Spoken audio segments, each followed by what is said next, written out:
the muscles all pull, and you're looking to stabilize that strength, pulling on all directions around the joint so that it's not getting wonky. So you might well have been inadvertently, for example, doing way more pushing, thinking about punching than you were pulling. And that actually creates an imbalance there on the pull around the shoulder. Fighters, welcome back to another episode of Heatrick Muay Thai Performance. So for example, as you're doing a horizontal push, the muscles working, the agonists, so the chest and the triceps, the antagonists, so the bits that have to relax to allow that to happen. So that would be the rear of your back, the rear of your shoulders, biceps all have to relax as you push. Otherwise, you're kind of like, you're fighting yourself. It's like an isometric hold. So you would think, okay, so throwing a punch is like chest, front of the shoulder, triceps. So if I build those up, I'll be able to punch harder. I'll come back to that in a moment, why that's not true for a lot of other reasons.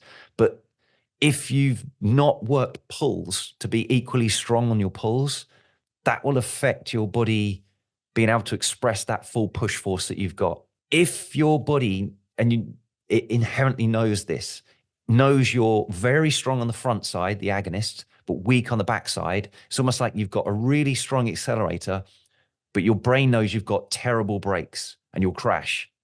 So it's like if you've got a really high-performing car and you're driving very fast into a corner, but you've got terrible brakes, you can't go full speed around that corner because you can't brake to control it. Whereas if you've got really good brakes, you can go, wow, roaring into that and control it all really nicely because you know you're as good at stopping as starting. Your brain does that to your punch. So if you're punching and it knows really good triceps for extending, really good chest to throw that forwards, but actually the biceps braking on the end to protect the elbow joint, for example, from hyperextending is really weak. It won't let you put the full juice in from your triceps to extend your arm that hard because it's like, yeah, he's going to hyperextend himself. I won't give him his full power. His brakes are bad, so I won't let him go into that full force.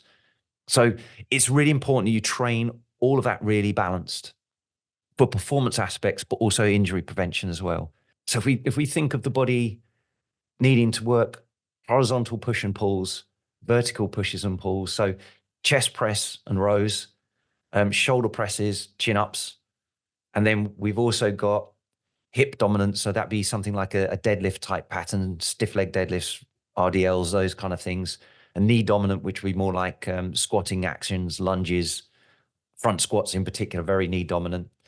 And then for the core, we've got anti-rotation and anti-extension.